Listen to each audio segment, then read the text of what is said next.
Thank you, and thanks for the opportunity to speak here. So yes, I'll be talking about the large spin bootstrap. I apologise at the start, there may be some overlap with what Agnese discussed. At worst, I'm just setting some notation. At best, you know, I've heard repetition is key to learning, and you might remember it well. So I'll just very quickly breeze through some details of CFT that we will be using. As I'm sure you all know, conformal invariance restricts the form of all correlators. So if we take two primary operators, for now let's take them to be scalars, 01, 02, then we find that this is essentially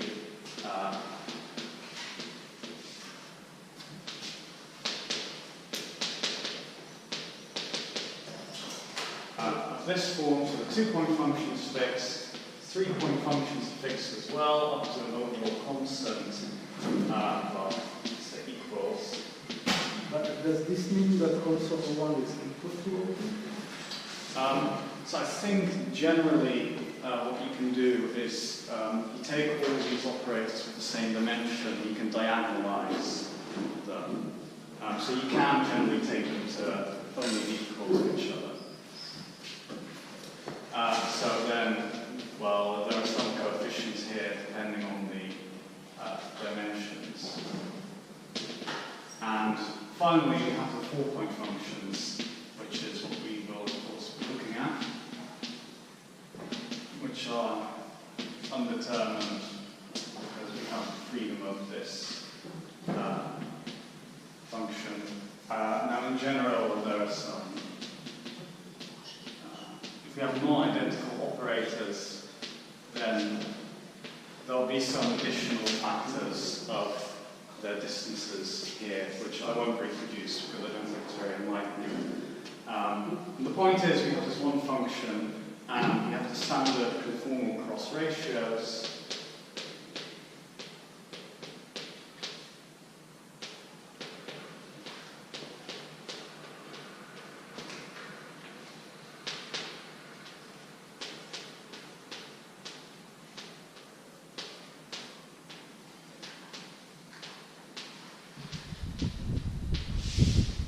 Okay, so now what we will be interested in is taking this OPE. So given any two primary operators, again let's call them O1, O2, conformal product of them, which will generally be some generically infinite sum of other primary operators, OI, some coefficients equal to the OPE coefficients. And this forms an algebra. Specifically, it should be associative, and we shall impose that associativity on the 4-point function to get constraints. So on the right, you don't have descendants to graph what we're talking about. Sure, yes. Yeah. So what happens? Now we can contract O1 with O2, or we can contract O3 with O4. And that will essentially lead us to G and V, whereas if we contracted O2 with O3, O1 with O4,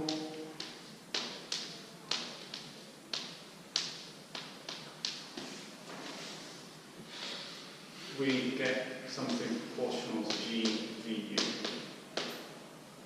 Now these have to be equal, and when you work out the exact factors that come out, let me now actually restrict to just identical operators.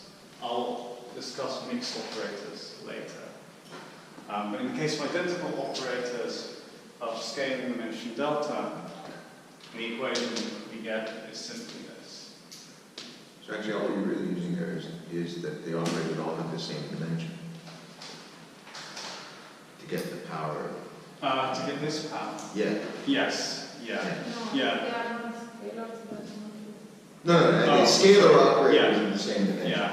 if the dimensions are not equal, we get some Right, of yeah, different dimensions. Okay, they have some charge, so if they need to pick up, Sure. Right, okay. So what we can do now is we can decompose these functions according to the intermediate operators in each OPE. So as these diagrams I'm using through yesterday, think of it like so. We have operator OO here, we have some primaries and their descendants, some other operators in the OPE propagating, and by this fact, or Anna and I pointed out, basically we need the same operators to appear on either side, well, with a slight technicality, which I might get to when discussing fermions. But yeah, so we look at all of these, we can package this into what we call a conformal block. So I will be denoting these by G delta L, or sometimes G tau L, where I define the twist to be the difference between the scaling dimension of the spin. So doing that, we get on the left-hand side the sum of AL, where AL is the square of the OP coefficient, as appears here once, UV, with our external operator equal to some right-hand side.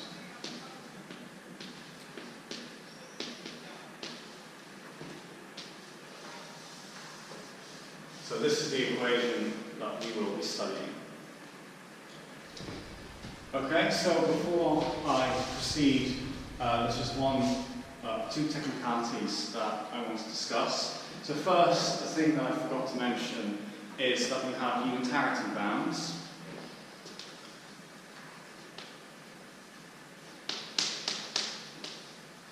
Which are bounds in the scaling dimension of operators transforming in some representation of the SO group. Now you can find these for general representations, but the only ones we'll need are for scalars, where delta is greater than or equal to d over 2 minus 1, and for other tensor representations in the Lth symmetric traceless, so you can think conserved current, stress energy tensor.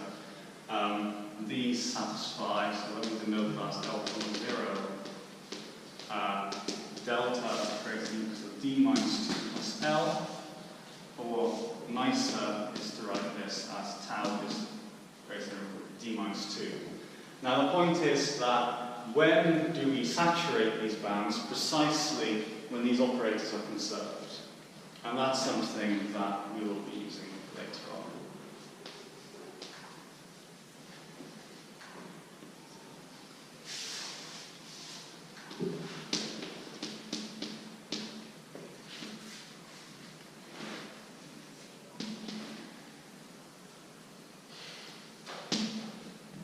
Okay, and then the second thing that we need to cover before we get started is the behavior of these blocks, which you might remember from yesterday, but if not, I'll just repeat them here.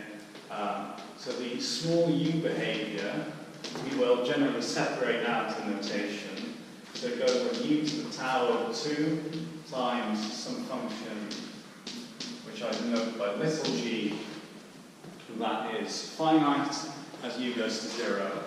So this is for small u. And for small v, we essentially get a log v times some function which is regular in u and v. Okay, so having set this up, let's go to actual large spin rotations. So, section 1.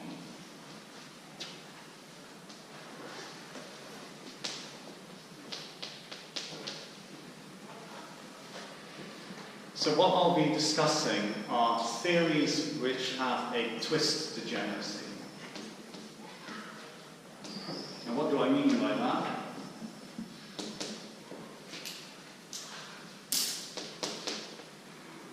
I mean a theory where there are lots of different primary operators with the same twist. In fact, generally, for a certain twist, we'll have an infinite number of primary operators with that twist. And then later we'll break that and we'll get corrections in terms of the spin. But for now, let's say infinite number. The twist is tau? Yes. The value of tau? Yes, yes.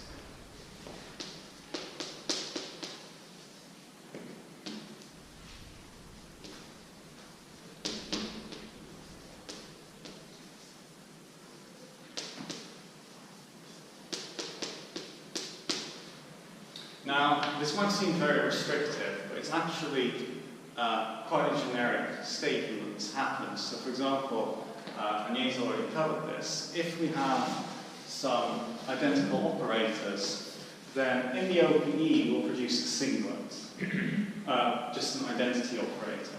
So, if you work through what contribution that gives to G, is that it just gives a 1. So we know that if you have identical operators, G starts with 1 plus higher powers in U, according to the twist of the intermediate operators. Now, when we look at crossing, we see that this must be equal to U over V, so delta O G VU.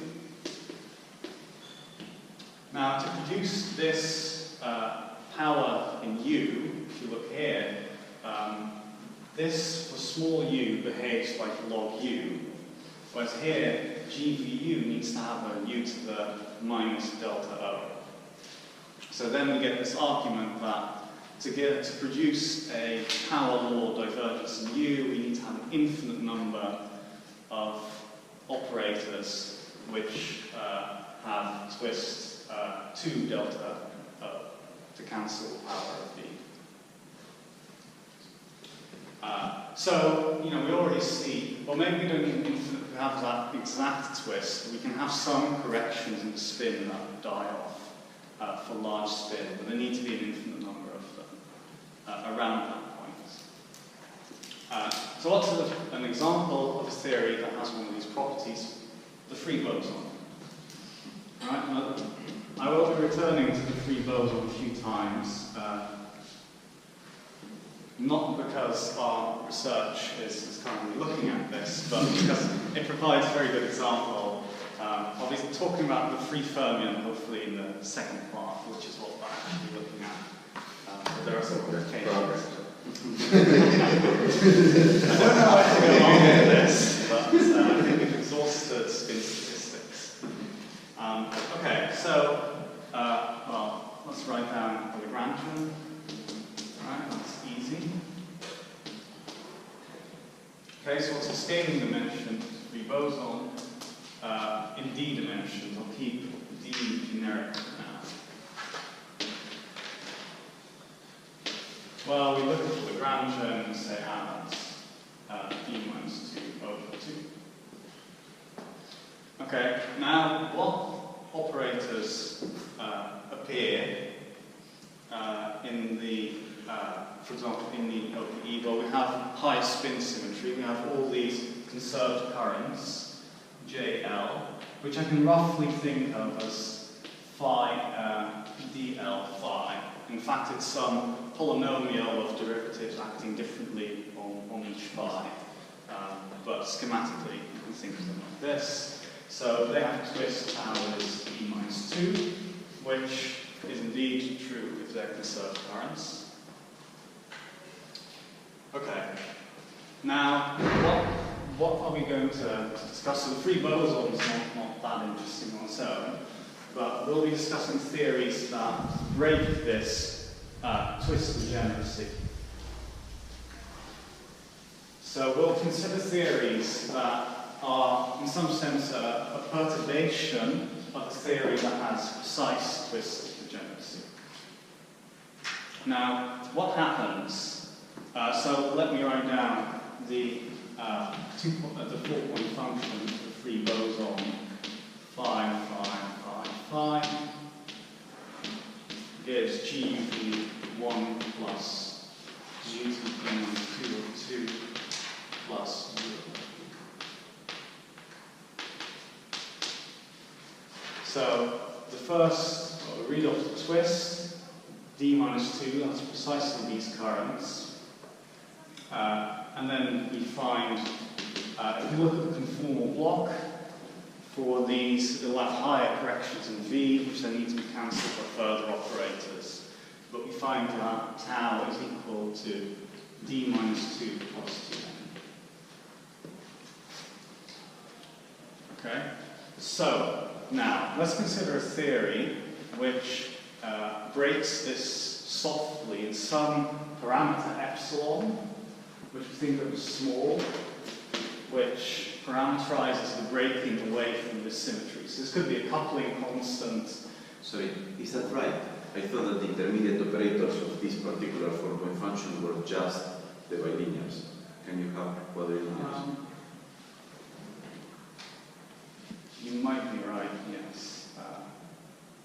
Yeah, when you sum up the infinite sum, actually, okay. Yes, that might be a special case because it's the regular free field rather than the generalized free field. Okay, so these JLs have certain scaling dimension delta L, which will generically not be equal to D minus 2 anymore.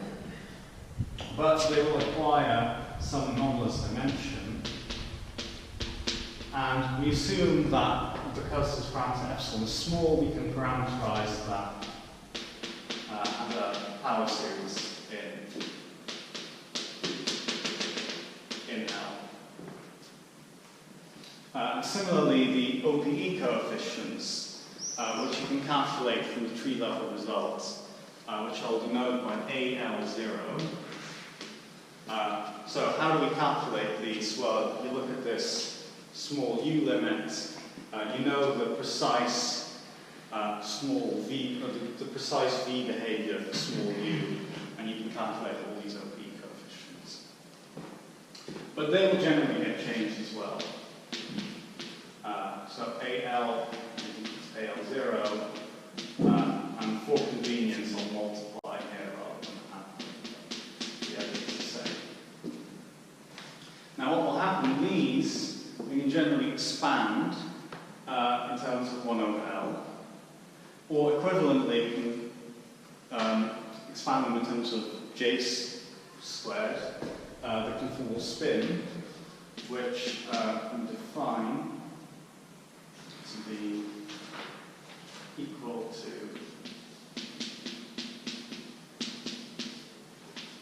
this.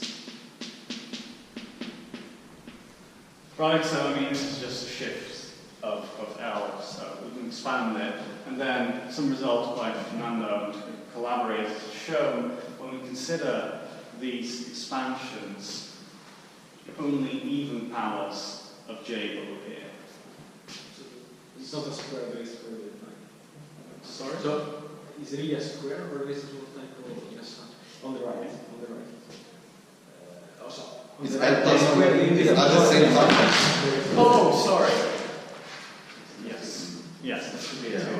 Yeah. No, I see what you mean. Right, so let's say it's gamma L, 1, So maybe something you could say is that this J square is just a value. yes, I'll mention that in a minute. Sorry. Yeah. No, so you might wonder why I introduced this shift in tau, which is a bit mysterious, but I'll explain that in a moment. So this will be some sum of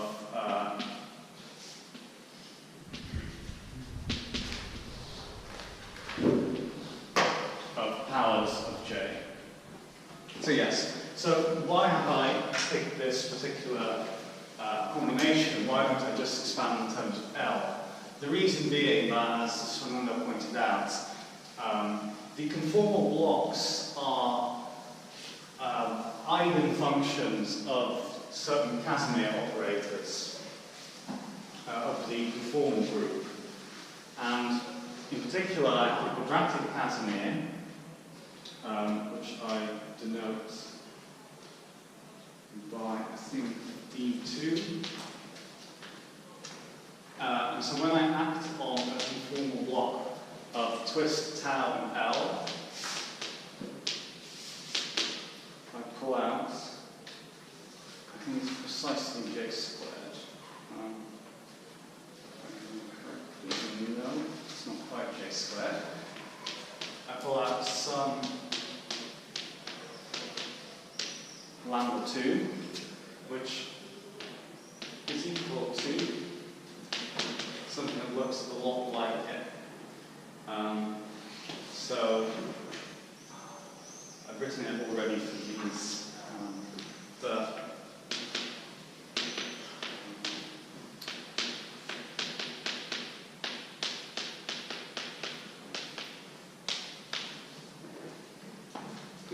Sorry, can you just shift D2 in such a way that Yes. lambda 2 is J Yes, I squared? will do this now.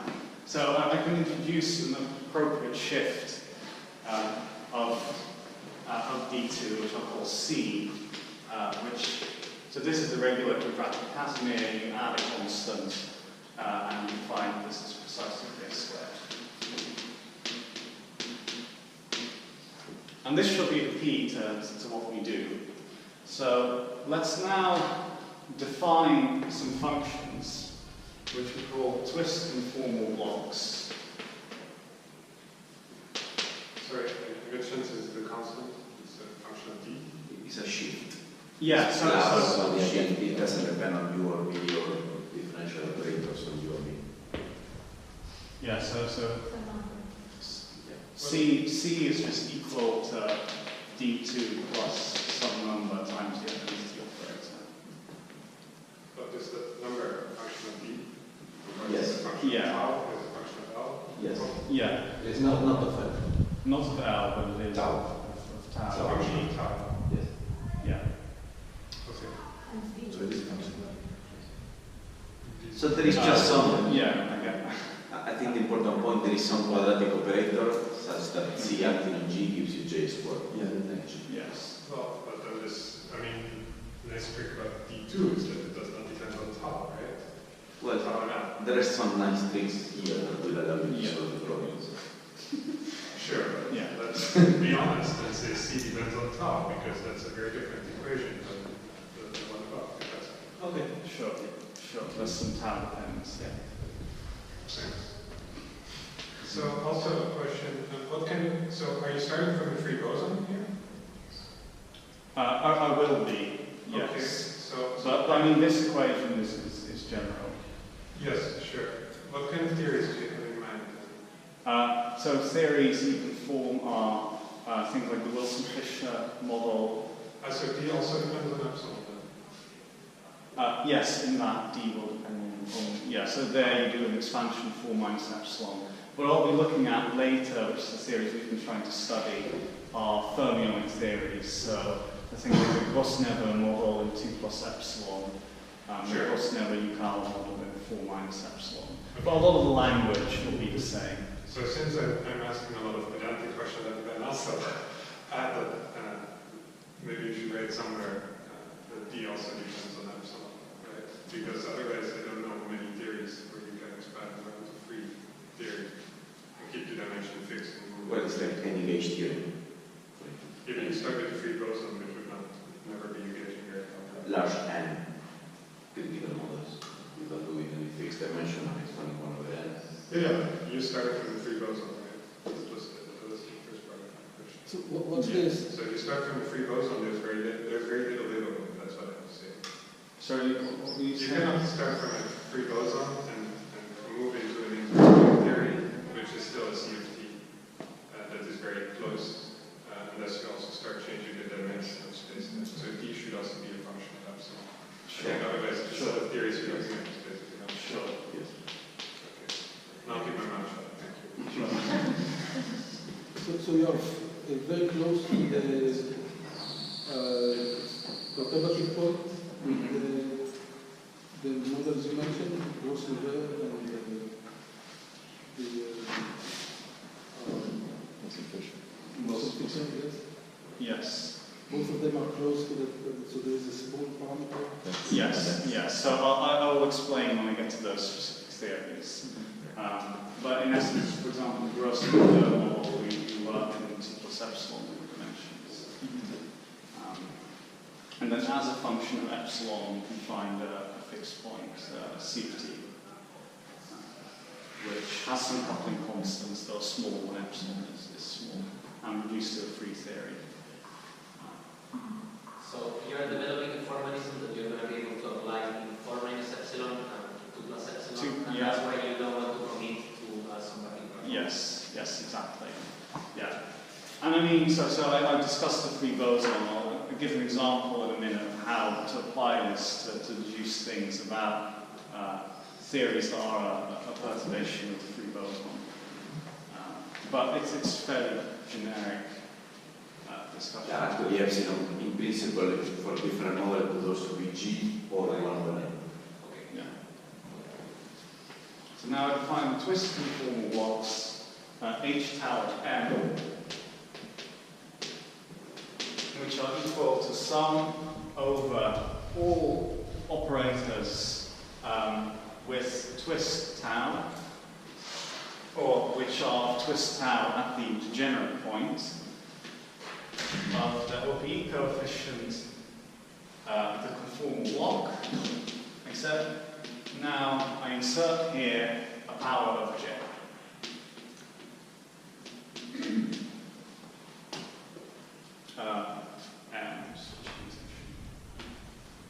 Now these are very nice with respect to this Casimir operator, because what happens if I act with this on H n plus 1 tau, right? I go in here, I act in the conformal block, I pull down a power of J squared, which reduces this, so I end up just getting H n uv. Furthermore, I can recognize that H tau 0 is just a contribution to the tree level, well, I'll be calling it the tree level results for whatever theory I start with at G0. The point is that this is known explicitly.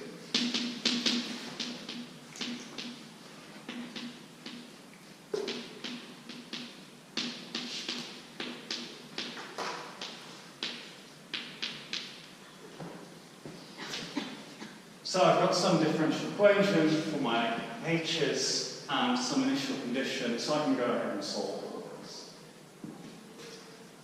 Right? I'm just C tau probably will occur on it, but Sorry? I mean, I guess you cannot really inverse C tau.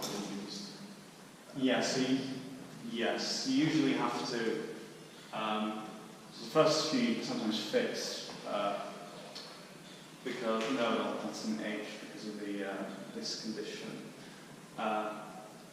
Yes. So I'm just saying, you have a definition of Hn, so but if you give H0 and the differential equation, yes, you cannot reconstruct Hn because I guess C tau is occurring. You can, if you say what the boundary conditions for a small u and v are. Yes, which I guess you can deduce from the small UV limit of these conformal blocks. Yes, but that's a good point. I mean, in practice,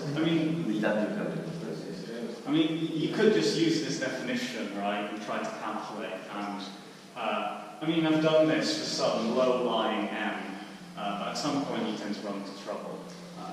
But something that I think is nice to say is that sometimes you can build and compute these functions, even for cases where you don't know the conformals, like in 3 dimensions or etc.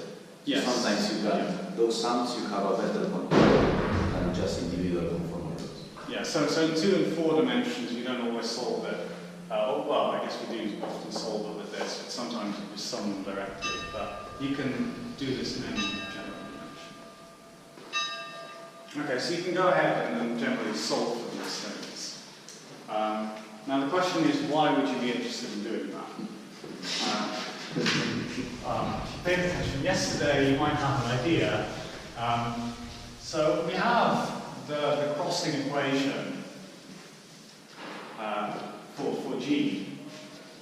And in the limit of small u and v, both sides develop very particular types of divergences. And what these blocks allow us to do is to resum all the divergences of a class of intermediate operators with a specific tau. So, for example, if I have a contribution like this, I specifically take out the small u dependence. Okay, and now I expand these. There's the sum of tau and L, but in the case of the free boson, there's only one relevant tau. So this gets some, so this is what GUV. This gets some corrections. Now, tau gets some corrections, and u to the tau, bring out to the log. So it's u to the p minus 2, 1 plus epsilon 1 log u plus log dot. And now G can change as well. We have to be careful. So yesterday Agnese wrote some d by dn, which captured the fact that tau changed, but we have additional differences because the dimension in which we're working changes as well. So this bit of the conformal block applies corrections in two different ways, which I'll denote by d tilde and g prime, but really.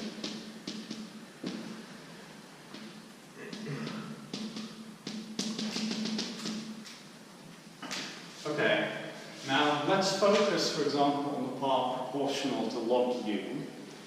So the log u bit of what I call g1. So I expand this as g0 plus epsilon g1 plus epsilon squared g2. If you look at the log u part of g1,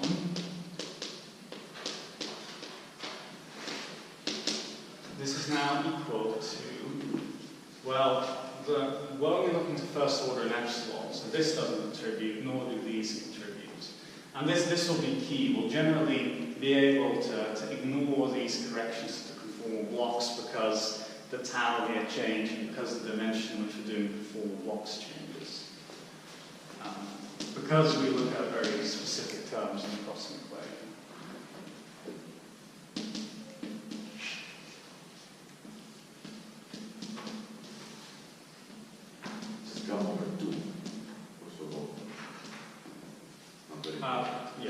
Yes. Thanks. Yeah.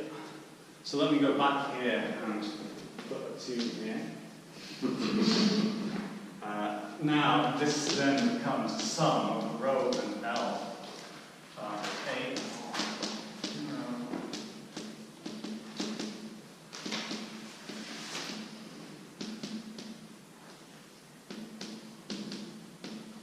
And now I change the sums, I get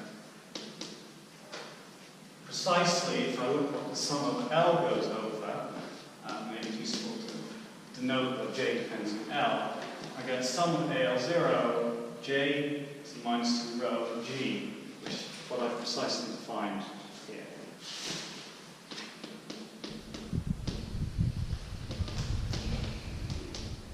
So this is the key point. I've been able to resum all the contributions from a certain tau to exchange that into a sum of functions that I can calculate. So if I want to study the small u or v limit of these bits, I just need to be able to study the small u and v limit of these things. And these things have very interesting analytic properties.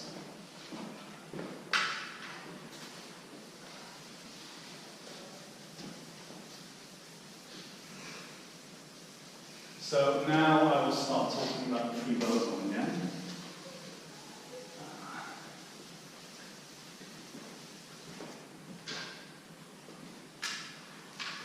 So we have one twist conformal block there, which is d minus 2.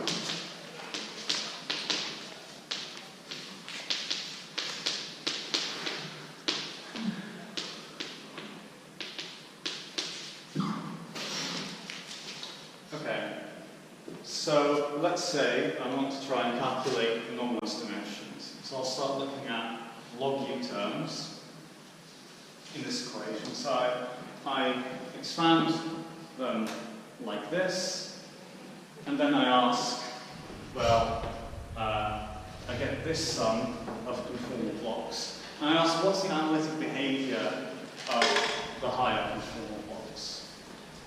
So do you have that? Okay, so what I do is, you can see what this Casimir operator does, and generally you find that Hn plus 1 is less divergent in V than Hn is. So anyway, so what you find is that it basically increases the power of V by 1. I mean, you could not put this factor in to make your life a lot harder. But then I write this as a power series in V. And I can solve this equation order by order precisely because this Casimir does this nice business to power V. So what I find is I get an equation for H I m plus 1 in terms of Hjm, or j is less than or equal to I. So for example, H0 m plus 1 only depends on H0 of m. So I get a recursion relation rather than a differential equation.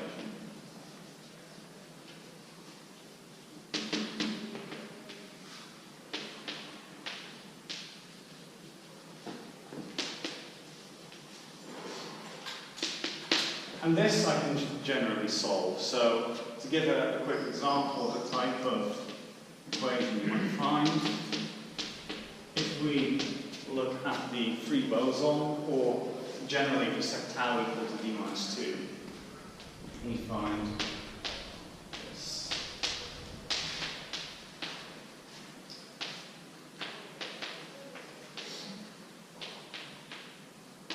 So well, I guess I am looking at the free bosons. Later we'll look at fermions, we also have tau equals to d minus 2, but the power here is different. We get a slightly different equation.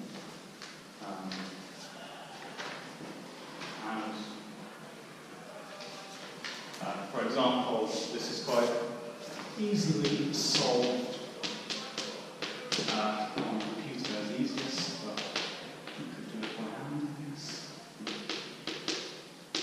So inclined. And then we need to normalize, U and M dependence, and we need to normalize to get the correct behavior to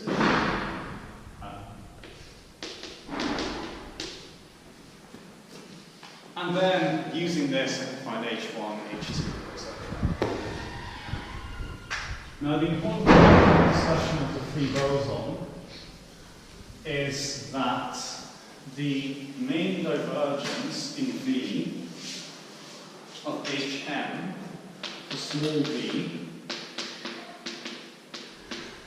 is of the form written down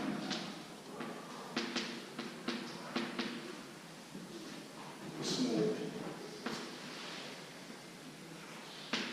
So let's look at crossing.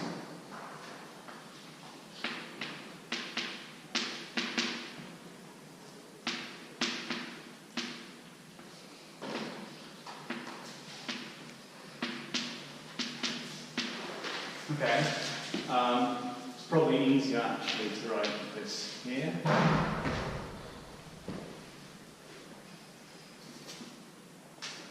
Now, I'm not going to assume that phi is protected, so this will get an anomalous dimension as well. So everything requires an anomalous dimension. So in the standard is d minus 2 over 2. Then epsilon enormous dimension of phi.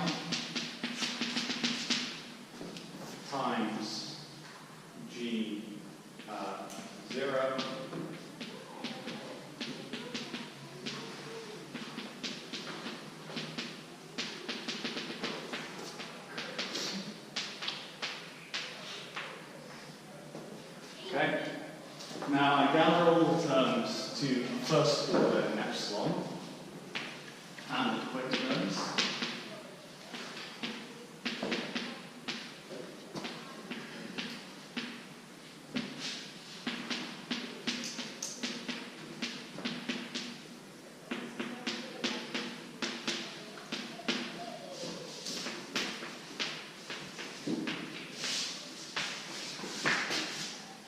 Okay, now I can take a v to the other side, use crossing for g0, and I get the equation I want to think about that.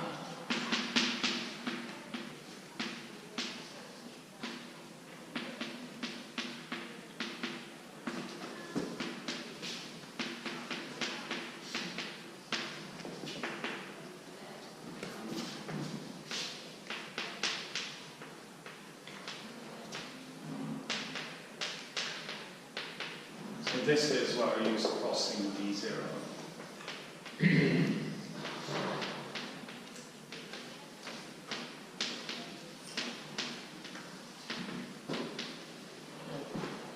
Okay, so why would I do this? Well, let's now start studying divergences of this.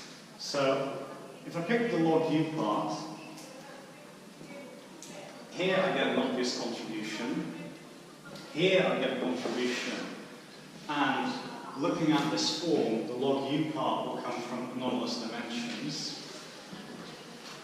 Here I could get some contribution, but in this case that won't be relevant.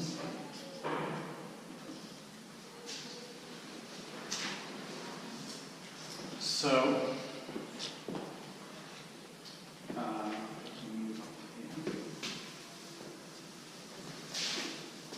sorry if it's rather technical, but I thought I'd explain how the method works before we start applying it to some harder theories.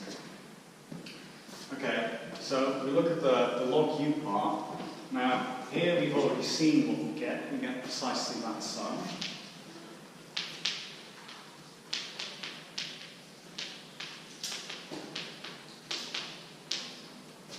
And on the right-hand side, we get something depends on the tree level result,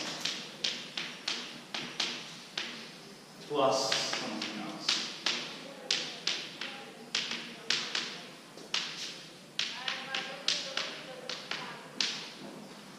Okay, now why did I say that this part is important? Well, look at the operators that appear in here. They all come with the twist d minus 2. So I get an extra power of v to d minus 2 over 2 that will cancel this one.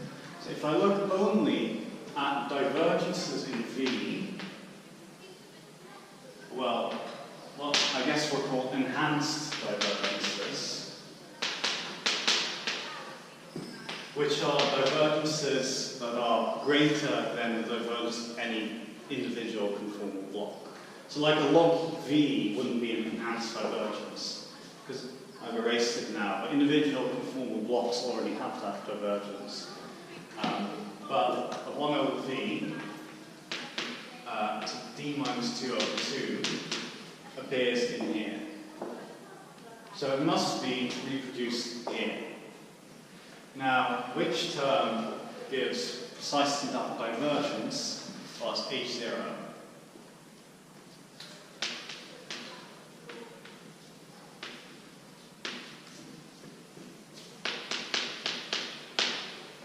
Okay, so from this I need to equate the coefficients of 1 over v to the d minus 2 over 2, and I find that this gives me b0 is gamma 5. Is that clear? Okay, now I see, well, what do these higher conformal blocks, twist conformal blocks produce? Well, I'll have a minus m here. But I don't have these on the right-hand side. So I also find that Bm is 0 for all other m. So now I've fixed gamma L of 1 to be twice gamma phi of 1. And this is true for all L.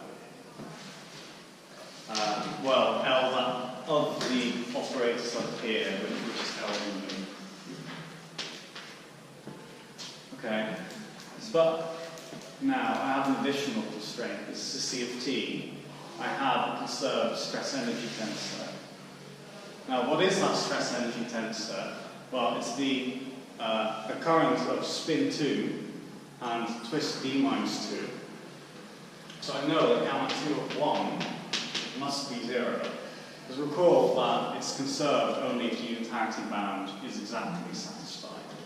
So combining these constraints, I find that all these enormous dimensions are 0. Total epsilon. At order epsilon. They'll be more trivial in higher order. But yeah, the first order correction is 0.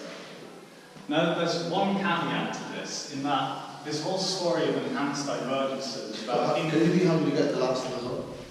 this. Yeah. Okay, so are you happy with this? Yeah. I say I have a stress energy tensor that must be 0. I just put That's 2 fine. to 1. Yeah. The one caveat is that really we've been talking about infinite sums on the spin, and these have certain behavior. I haven't excluded, as we saw yesterday in Agnes' talk, that there could be a solution with finite support on the spin. And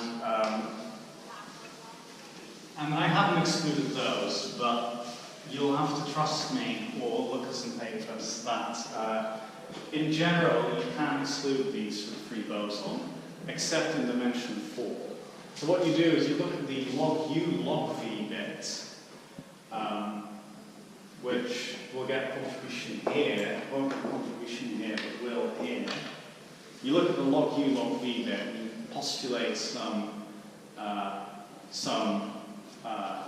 spectrum up to some finite spin, and then you look at these divergences, how do they behave for small u and v, and you find you generally get an infinite number of equations for a finite number of variables, which will have no solution barring some exceptional symmetry, which happens in d equals 4. So if d equals 4, then there is a solution, but it's a very mild solution. It's just possible that the first one gets an anomalous dimension, all the others vanish.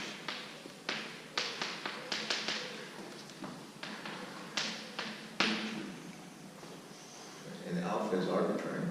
Yes, it's not determined. At least not determined by crossing. I'll determine what alpha is in a minute. Okay. But that is when you look at the second order equation. Alpha comes in. So, I mean, if you look at it, the log u log v, this disappears. So alpha appears here, alpha appears here. So it can't be determined by that crossing. Yeah, so you would think that you have perturbed a system with higher spin symmetry by a small coupling constant, and then this alpha would be set in the scale of the coupling constant. You could always multiply a coupling constant by 2 or by 1.5. Yeah, but I wasn't expecting to have the anomalous dimension as a free parameter. In terms of a coupling constant.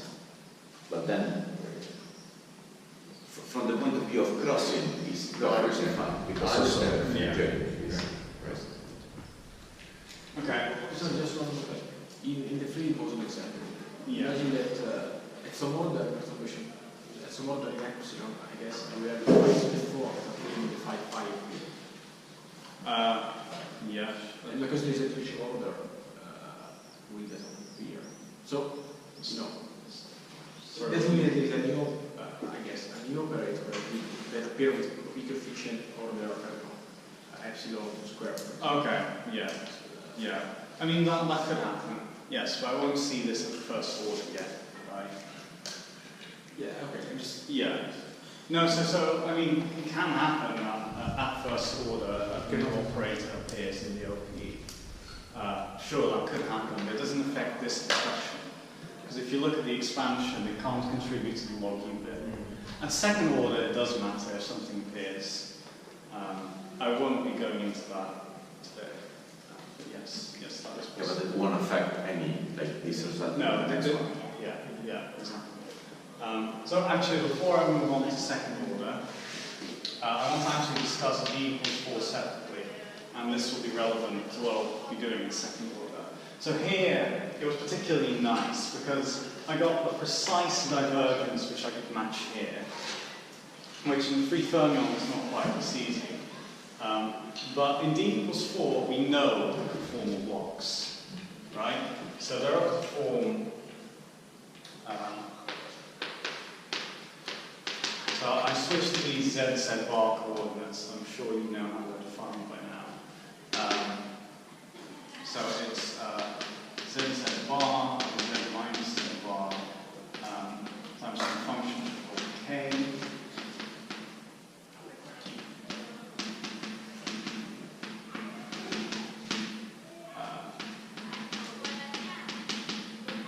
Pretty sure it's this, I apologize if minus 2 is in the wrong place. The point is, so we'll map the small UV limit to small z and small 1 minus z bar. So when I look at enhanced divergences in D, I'm talking about enhanced divergences in 1 minus z bar. Now, looking at the conformal blocks, there'll be some sum of these things, but here, okay, maybe I should write it out, k tau z bar times something z. This bit can't contribute to that enhanced divergence. It must have a sum of infinite supporting spin. So the enhanced divergent part of the conformal blocks, at least H0, factorizes into this function. Sorry, I realize I haven't defined what the k's are yet.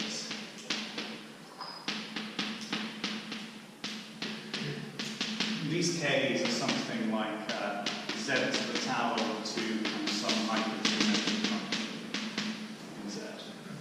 Their precise form, well, the precise form doesn't matter. The main thing is the following result. When I act with C of H, I essentially move through this and end up acting with a much simpler operator, only something called enhanced, with a different operator, which I call E bar enhanced divergent file. This is an operator only in terms of z bar. So now by induction, therefore all these twist conformal blocks HM, or at least the enhanced divergent parts, factorizes like this. So rather than having to solve a PDE like this, I just have to solve a single differential equation in z bar.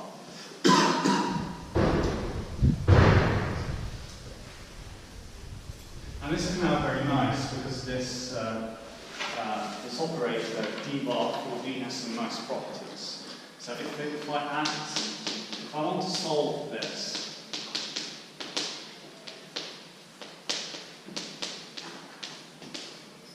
now what will the small 1 minus z bar behavior of f be? Well, you find if k is greater than or equal to 3, then f is basically just, so I haven't written what d bar is, but it involves some second derivatives in z, and some first derivatives indeed. But the highest derivative you get is a second derivative. But essentially, you just make it slightly less divergent. And similarly, what happens to, if you integrate 1 over x, at some point, you hit the 1 over x and get a log divergence.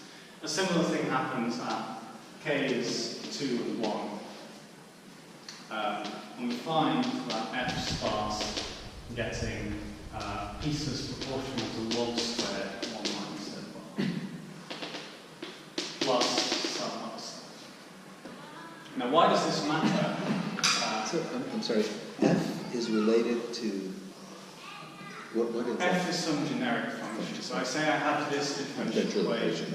So why is this relevant? Well, the H0 of the free boson in 4 dimensions goes like 1 over V. Maybe it would be helpful to summarize. So it's just that the structure, the factorized structure of conformal laws in 4 dimensions lead to some factorized structure for these H's. Yes. So, and then what happens is that you get a problem in one variable. Yes. So for these enhanced conversion parts, I simply get this equation. And this is equivalent to the Casimir equation for the enhanced conversion part also depending on Z. So I just have to solve these equations. And as I just said, yeah, so H bar 0 of Z bar for the free boson in D equals 4 is just equal to 1 over Z bar. Maybe a 1 minus Yes, sorry, 1 over V, which in the small limit that we're considering is like 1 over 1 minus Z bar. So what happens, all the Hn Z bar for n greater than 1 have a piece proportional to log squared of 1 minus Z bar. Now this piece will be some polynomial in Z bar, and when you work out how this behavior goes, you find that it's an n minus 1 polynomial. That its first power as a polynomial in 1 minus Z bar starts with n minus 1. Okay, so what this means is in this equation, looking at the enhanced divergent parts, on this side I can't produce a log squared V, not of this order. So this part must also be free of log squared V's.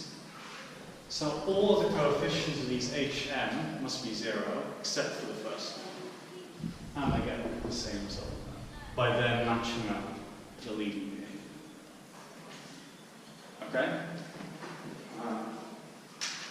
That might actually be a decent point to break before I start doing the second order. So what I'll now do is, in a minute, I'll solve second order for the free boson using this language. And then I'll go to Fermi theories and some of the results that we've been able to get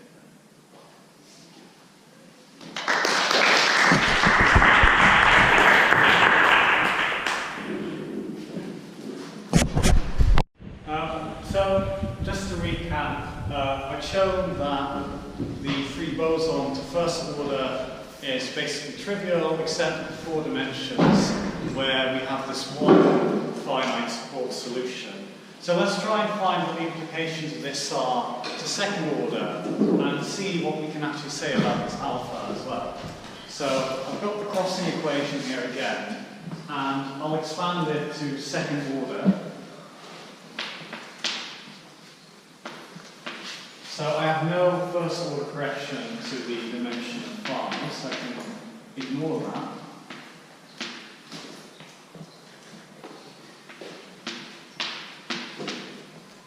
I also can ignore the first order correction to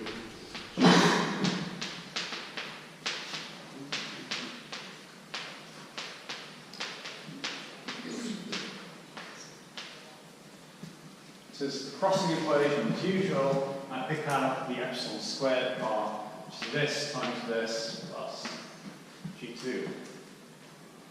Now let's look at the log squared u term on both sides. So log squared u here can only arise from this. And recalling the expansion that goes roughly like so, we see that it can only arise from this u, and then doing the expansion of this order, log squared can only come from the first order corrections, the anomalous dimension. So this has a log squared u bit,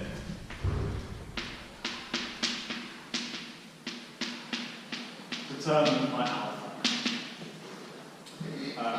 looking at it, so we used the precise form of the conformal block in 4 dimensions.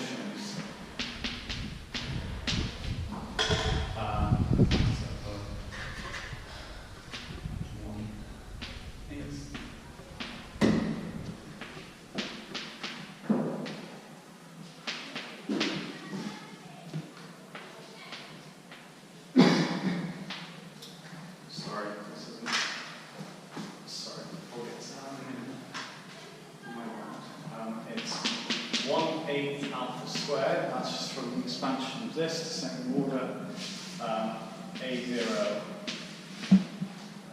G20.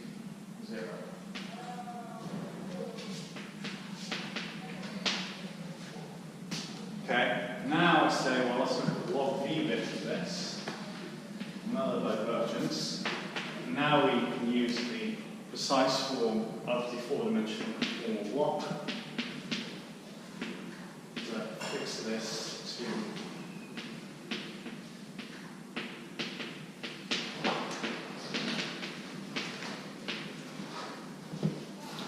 okay, and this is nice. So we have a log squared u on the left, which maps to a log squared v over here.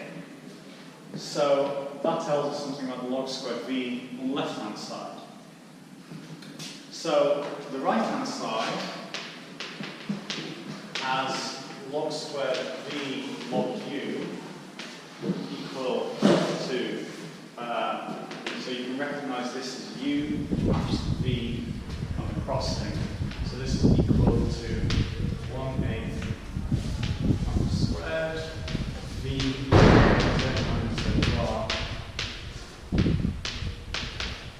Remember, this one is known. I think it's actually equal to 2, but this is known from the tree-level result. Times u over v, but the dimension is 1, so this v gets exchanged for a u. And end up with this term on the right-hand side. Now on the left-hand side, nothing has an obvious log squared v. This definitely doesn't, but this does, because these conformal blocks develop log squared v divergences.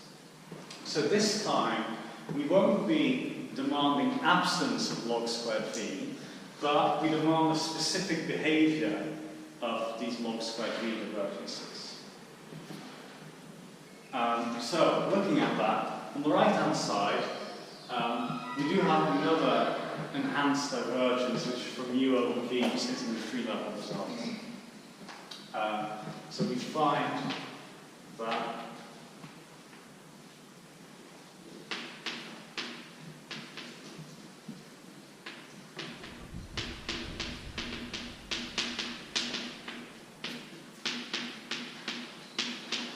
I apologize for using UV and ZZ bar interchangeably, but it makes it easiest notation.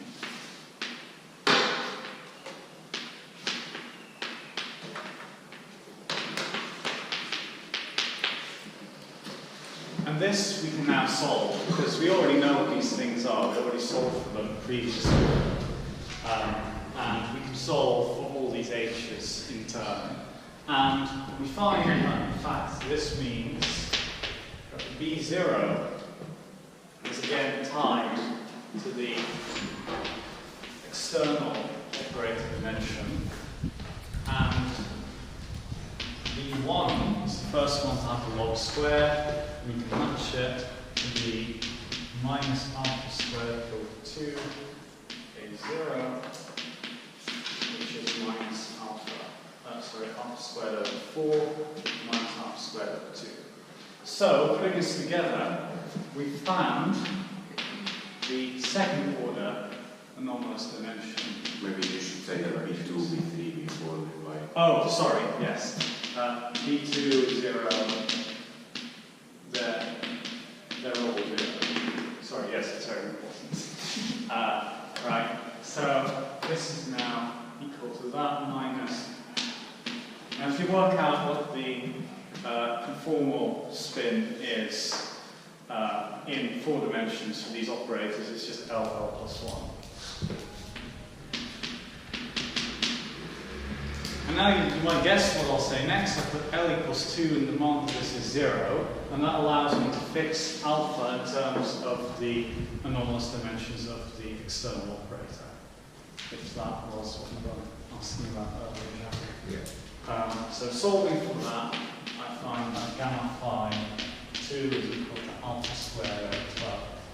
So that I have finally the result of gamma L2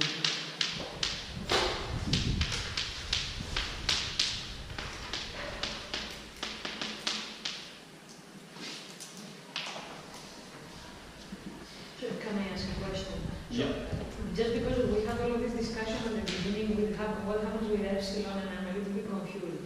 Can I think that I start from a free scalar and somehow I couple it to some gauge fields, and now alpha will be the coupling constant that coupled the scalar to the gauge fields?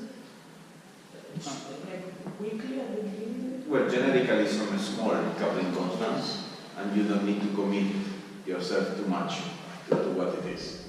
And then you can study perturbations around that. And what we are saying is that these perturbations around 4 dimensions should lead to that. Yeah, so it doesn't matter what the precise form of coupling to other things is, so long as it has this behavior of breaking this symmetry weakly in epsilon. Yeah. Okay, so now we've found, to second order, the anomalous dimensions of all these things. And you can compare this to certain domain theories. Like you can look at the Wilson-Fisher model in 4 minus epsilon dimensions, what happens there. I've ignored here, I've just dealt with a single boson, but in that case you have some correlators, have some additional structure because you have a flavor symmetry. But the whole story is very similar there. Yeah, you can say that. So this you could also do a finite diagram computation. Oh, yeah. Use infinities, etc. And you'll eventually get here, and here you don't need to do anything of that. We just follow. So instead of doing diagrammatic calculations, we've changed it by looking at the analyticity properties of these twist conformal blocks. So now I want to get on to the research Fernando and I have been doing, which is at the moment still work in progress, but will hopefully not be too long. Which is fermions. Now the problem is, so we have the free fermion. So Lagrangian basically goes like psi bar d slash psi. Some basic fat scaling dimension works out to be that. What would we want to study? Well, analogous thing would be this 4-point correlator. Now, what's the problem here? These are spinor indices as well. We get spinor tensor structures, conformal blocks change. So this whole story doesn't quite apply anymore. And I think there was a recent paper actually that discussed general conformal blocks in 4 dimensions, and possibly this machinery can be used in a similar way. But instead, what we've been looking at is, well, you consider in a fermion theory, I can just define a bosonic operator by contracting 2 of these together. Okay. Now, I will also generally assume I have n, I'll call it nf fermions, and in this operator O, I've contracted those. So it's a flavor singlet. Sorry? Flavor singlet. Yes, it's a flavor singlet. Now, we'll also later consider flavor androids, which is essentially just the product of 2 of these with the trace. And I've contracted the spin indices here. Okay, and then What happens with the spinor indices? they're contracted in both cases. But in 4 dimensions, how do you do that? Yeah. Sorry? Yeah. Yeah. Yeah. Oh, sorry. Yes. Sorry, I'm really confused. Shouldn't there be an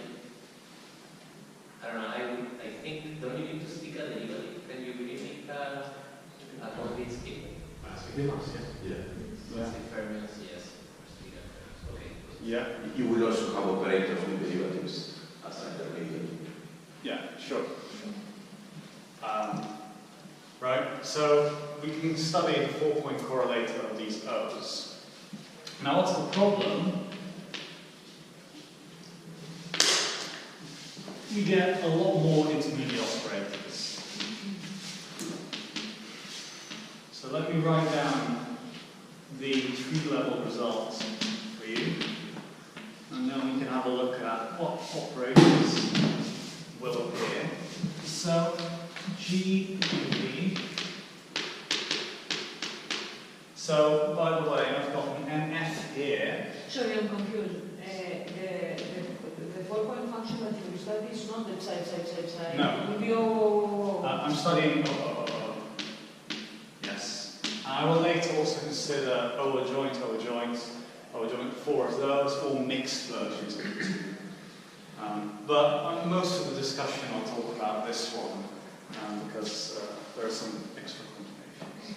So I've It got would be this. great to study the one above, but we don't know the conformal. Yes, yes. And a lot of the problems we run into in this discussion wouldn't happen if we could just access this one directly with this method.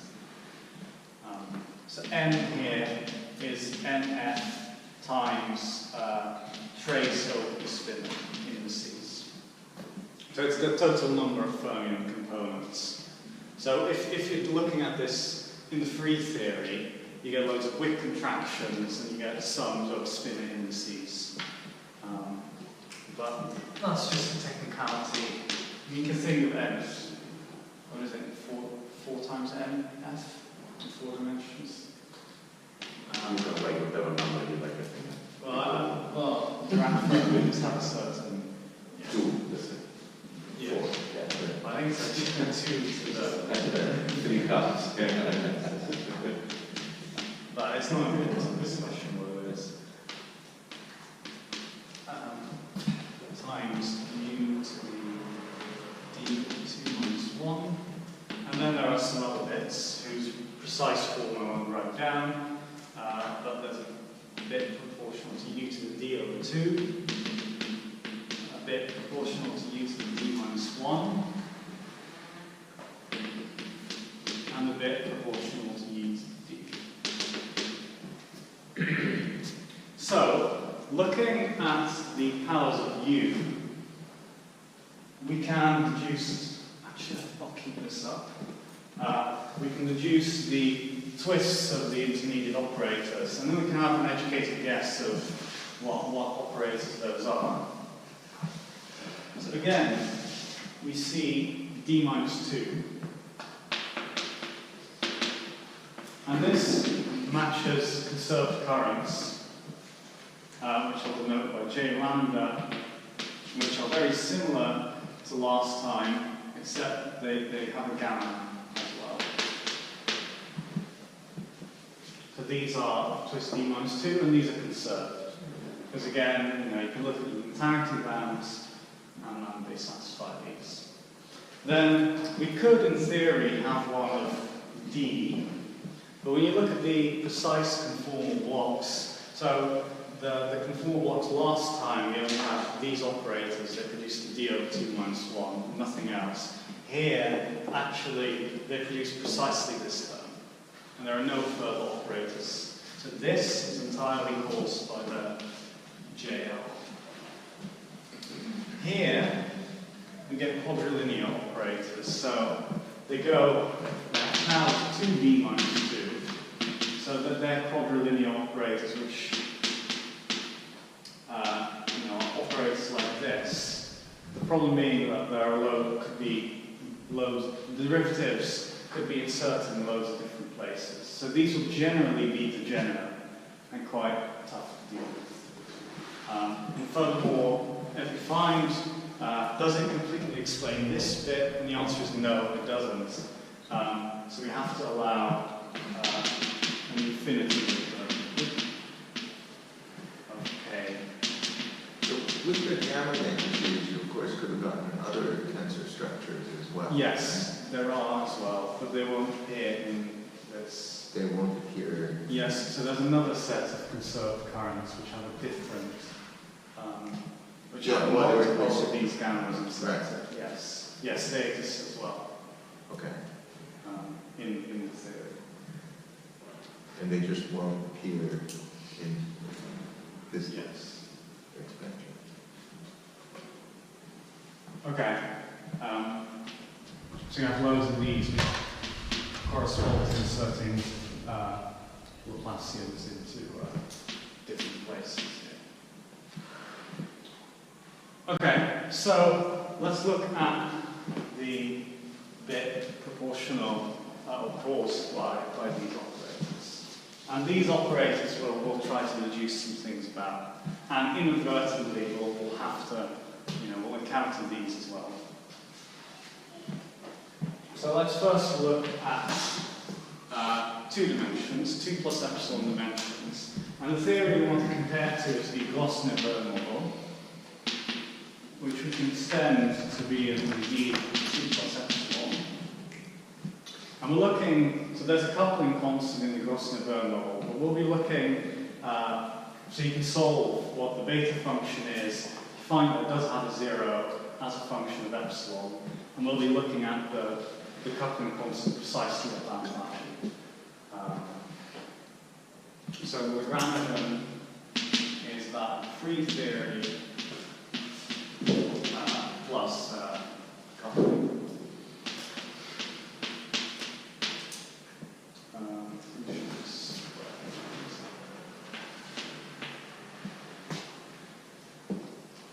Where the coupling G goes like the square root of epsilon. You need to fix the coupling then to the value that you obtain by a Kalman diagram, for example? Yes, yes. Yeah. I mean, sorry, it's not epsilon. What matters to us is just that G is kind of parameter, which, that epsilon is a good parameter that takes us away from the free theory. Precisely what G is not necessary for our discussion. Though, if you want to compare it to something obvious. No, it would have been nice if you can also fix the value just from pure bootstrap thing. The thing is that free theory has also to be a solution. So maybe what happens is that at second order or at some order you get some quadratic or cubic equation, and then you have different solutions. And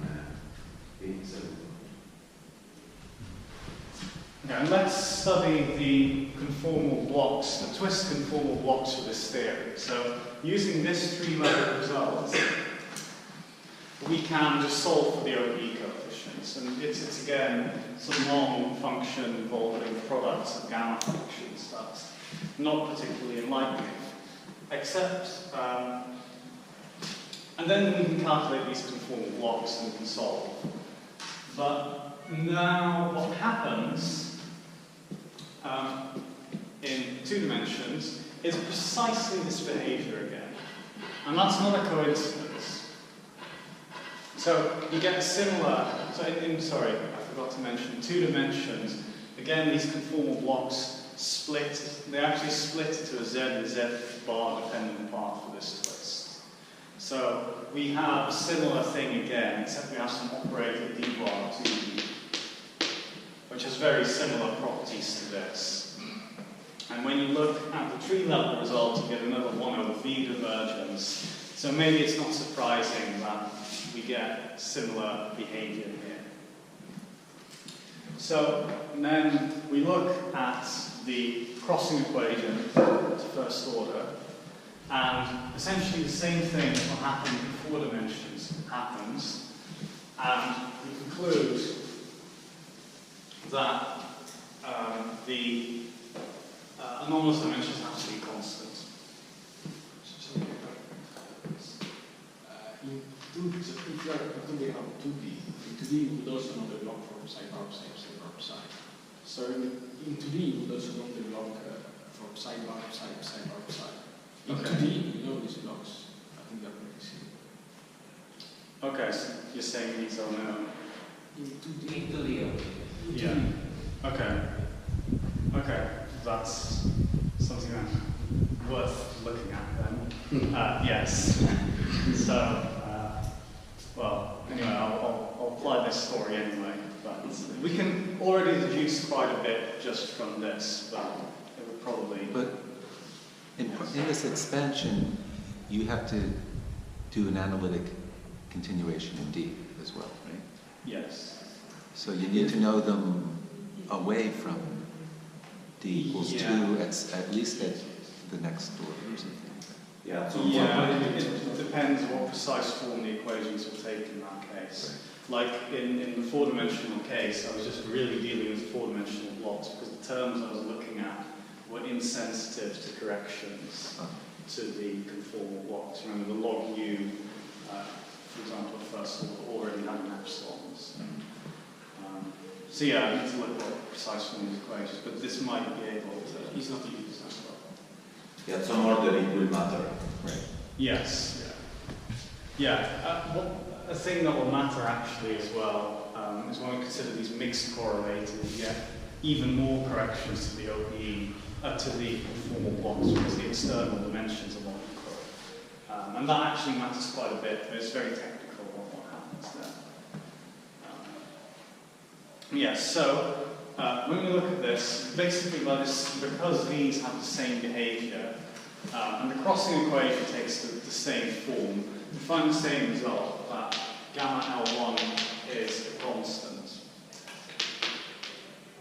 which this time, unfortunately, we cannot fix.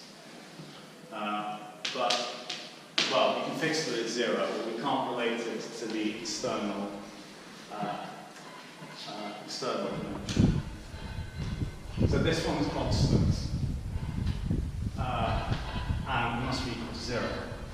Now, okay, you might say that's trivial, but there's more we can say in this case, actually, which is, let's look at the OPE coefficients. So let me just write down again what crossing looks like to first order.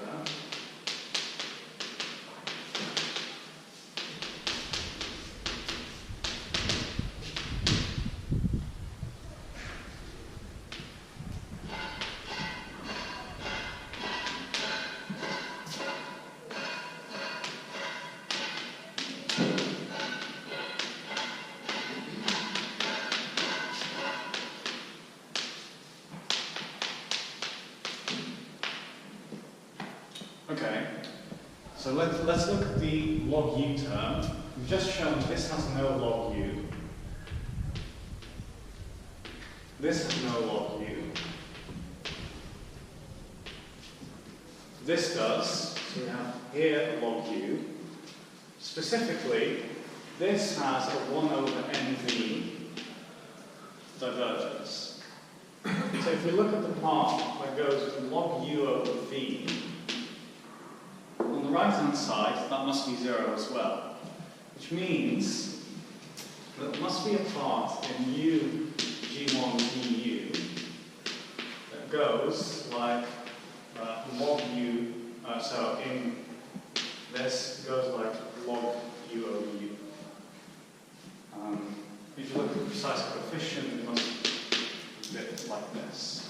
So how can this happen? Because we discussed these twist and formal blocks, and I could have, if I'm looking at the log U bit, I'm not looking at anomalous dimensions anymore because they would produce a log V, but I'm looking at corrections to the OPE coefficients.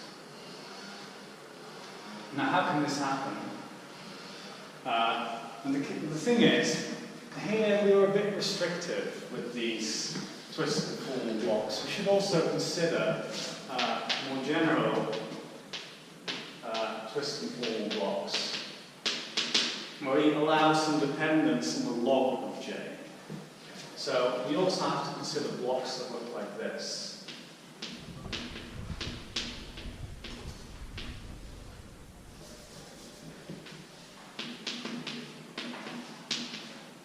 And we want to study their analytic properties. So if you gain some familiarity with what these blocks look like,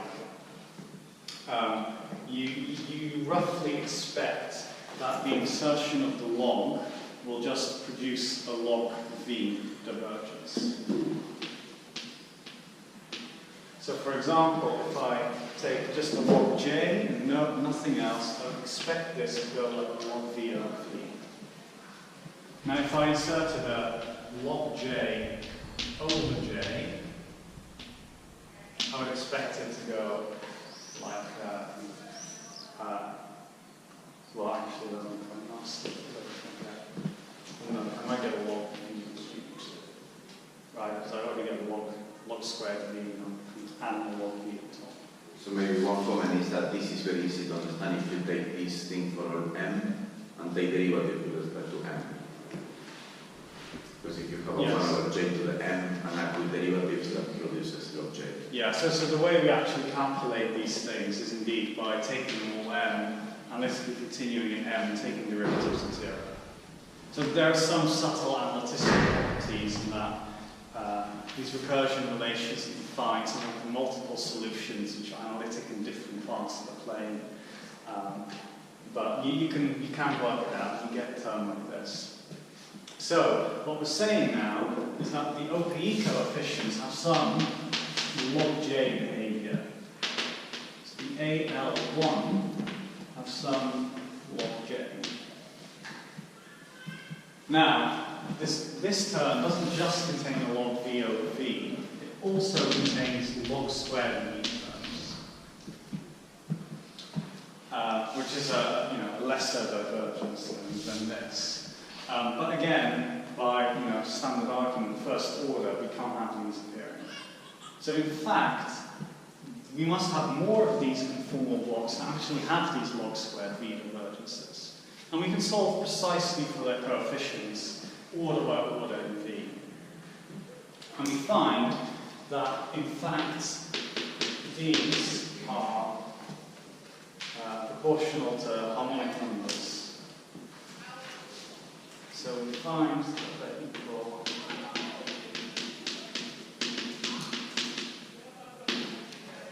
where the harmonic numbers are defined as the finite sum of 1 over k.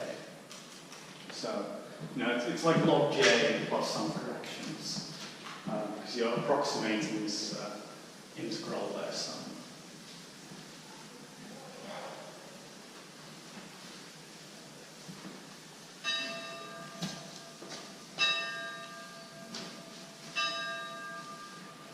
So this is a previously known result, but this is not something that we've encountered before.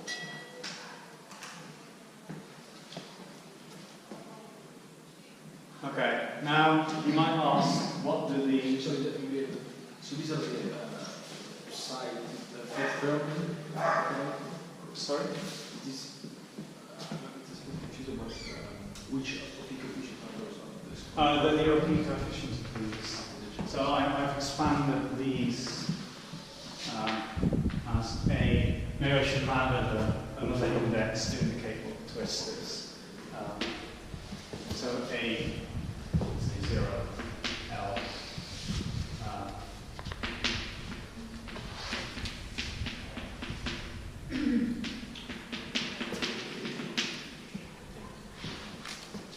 Okay, as I just wrote down, we have these other operators which are not singlets under the UN global symmetry group.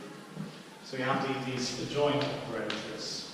And we can study 4-point functions of those as well. So, for example, we can study this one, but we have an additional complication. In the sense that when I take the OPE of two of these adjoints, the intermediate operators will transform in lots of different representations of UN. So as long as I take my n greater than or equal to 4 to simplify discussion, if I take adjoint tensor with adjoint, I get 7 intermediate representations. One which is a singlet. There are 2 adjoints that appear. And then I start getting higher tensor structures. And I can decompose, so I can find the tree-level result for this. It's, it decomposes according to tensor structures corresponding to all these representations. So in fact, I get 7 of these functions. find that so the first one is the one that contains the singlet, contains the 1. The first 3, which correspond to singlet and to adjoins, contain these operators and quadrilynears, and the others only contain quadrilynears. But I can look at these and demand that, so I get 7 crossing relations, 1 for each of them. And then I can look at these log squares and I essentially get the same conclusion that, so the A is for adjoint, that this is constant,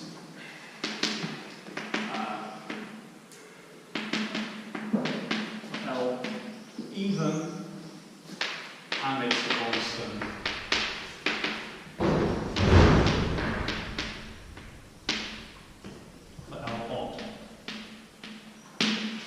But one thing that I do get in return for having this extra UN symmetry, it's a global symmetry and has some conserved current attached to it, which is in fact the current that transforms the adjoint of spin 1.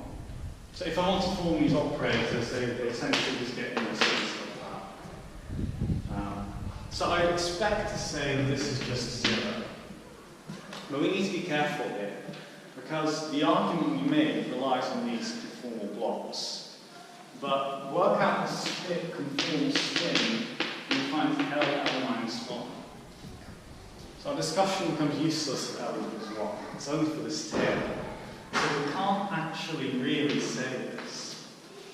We can say that it's constant for L greater than 1, but we can't rule out the possibility of a finite support solution which vanishes, which we can add to this. So this is the alpha unrelated to the previous alpha. The form that these must take. And using just these correlators rather than the direct psi bar psi, psi bar psi, we haven't been able to rule out this alpha. So if you compare to the actual Gosling-Byrne model, it vanishes. And at second order, the story is similar, it doesn't vanish. So it would be good to understand why that happens. Okay, now this one's a bit more complicated. So I won't go into the details, but essentially we start considering mixed correlators. So there are loads of mixed correlators we can consider. So this.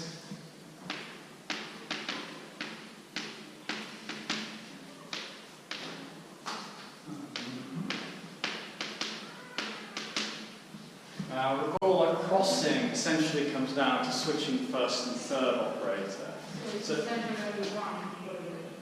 Sorry? It's essentially only one. Sure. We get 3 different these G's. That's what I mean. And they are related to each other in non-trivial ways. Yeah, so it's one correlator just with operators with different points. But this gives a G that gets mapped to itself. This one gets mapped to this one, they're related by crossing. And when you look at the intermediate states in each channel, here we have adjoints. So the simplification here versus this operator, this correlator, is that here we're taking a tensor of the singlet with the adjoint. So it's just the adjoint. So we only have one of these G's to deal with. The complication is that the external dimensions of the formal blocks are not the same. But you can go through the whole calculation of comparing all of these, all the crossing relations you get from these, and actually you find that for even L, which are the only ones that appear in any of these correlators, this is actually equal to the singlet along this dimension. So, in fact, this one we can go as well. Yeah, right. Okay, and then we've gone to second order as well. We've looked at OP coefficients for these as well. and you get very similar behavior, except that the adjoints obviously get the gamma O adjoint correction. And we've also found these mixed OP coefficients that basically go over the average of the two. And then we've gone to second order, and you get a similar story because the anomalous dimension is a trivial first order. So the story is exactly the same at second order, except you again have to deal with this difficulty. Now, for the last bit, before I finish, I'll talk very briefly about 4 dimensions.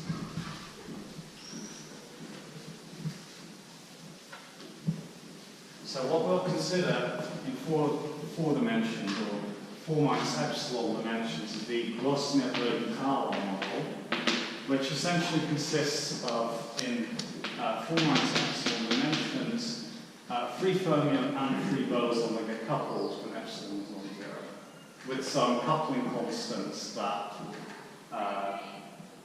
But before you go to that, so at second order, do you figure out what that alpha? Do you fix that alpha? No. So we've tried to fix the alpha from second order considerations. The problem is, so you can deduce something about the quadrilinears in terms of this alpha. So that, for example, OPE coefficients of the quadrilinear operators have to behave. They have to be some harmonic number times alpha plus some other corrections. We haven't been able to exclude this alpha at second order. Just from Gaussian. At least, yeah. It might be possible to fix it by looking at other correlators. Like if we can look at this psi by psi problem, we can plug this in and see what Crossan says for that. And I would imagine that the story is probably similar to a number of free boson that hopefully we set it to 0. But it doesn't help to consider also the mixed case. Sorry? It doesn't help to consider the mixed case that you... No, so this is an odd L. And if any of these only even spin intermediate operators contribute. You can just calculate these and just see what the OP coefficients are, and they're only even ones contribute. Yeah, I guess you can try this, but I would consider that could potentially. Because maybe consider mix and give some new constraints. Yeah. Mixed, which are set intermediate depending on the one that you... Yeah, maybe this one will work, but well, no, I imagine actually not, because if this one only contains the even, that means that this OP only contains the even ones. So even if you may take other. I mean, this one is, I think, the only one where I can access the Because the mix of positivity doesn't play a role in this analysis. No. We miss in a mix of Sorry, the mixing? Yeah, so that's the question. Positivity doesn't play a role there. No. Now, so in 4 dimensions, something different happens, which is why I want to discuss it. But because we couple to free boson, we have 2 sets of currents, J psi L and J sigma L, where this is free boson, which is the free boson epsilon 0. Both twist d minus 2. So we have a mixing problem there. So we do this whole analysis again, and naively we say, the anomalous dimensions. This time, because we start with a 1 over v squared, we can hit it once, we can solve for this once and not get a log squared divergence, but afterwards we do. So we get that this is some constant times 1 plus some other constant over the spin. And then, you'd like to say, so I have a stress energy tensor and I can fix this. But you can't, because the problem is that you have these 2 operators and they start mixing at this point. So, what do I mean by mixing? Well, the eigenstates of the dilatation operator are no longer just these 2. but instead there'll be some sigma I, which are linear combinations.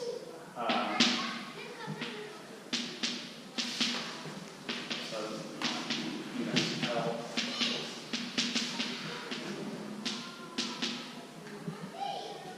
and all I've said is that when I look at the average,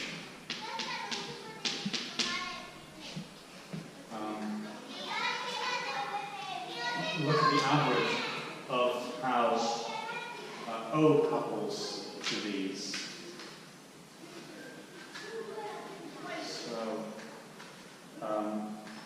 this, let me put a hat over it. What I've really computed is the following quantity.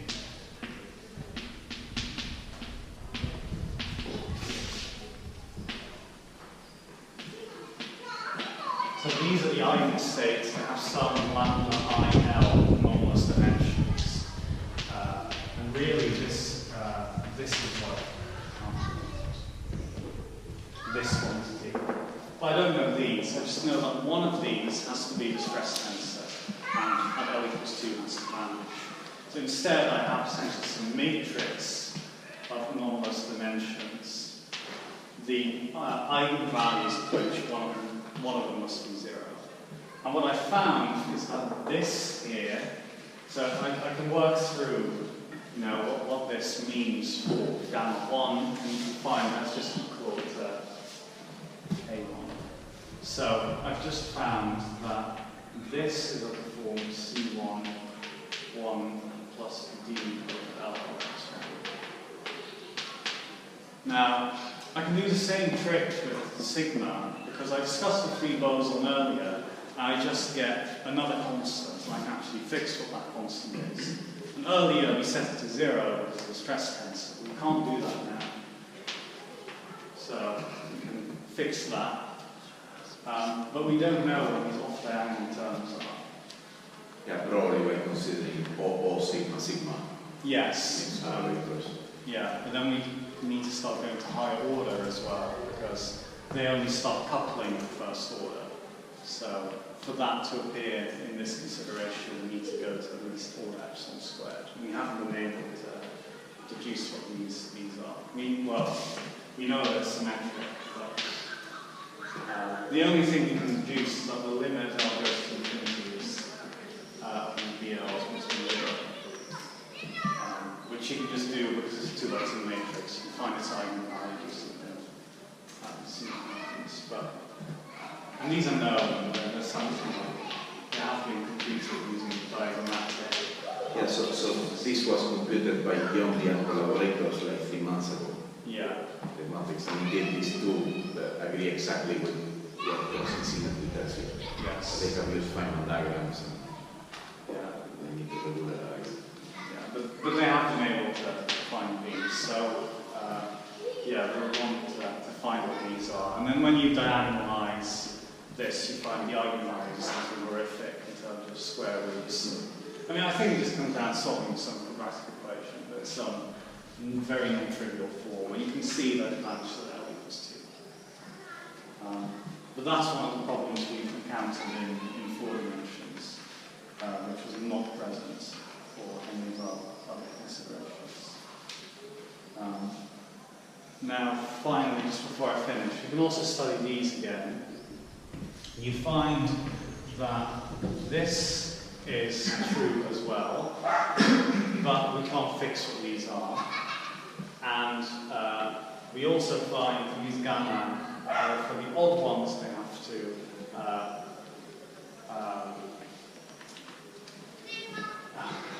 terminate at j squared. We can't have any higher powers of j. So that one we can actually fix because they're the adjoints there's no degeneracy because these operators are sigma dl sigma. They don't transform over UN. So we have been able to find these because now you can pose global symmetry current vanishes. Well, you get some constant times this, which again matches what Johnny and others have. Okay. We've also applied some of the same machinery to the Wilson-Fisher model to deduce. So as I said, we have some of these quantities, you can relate them to a certain behavior of quadrilinear operators.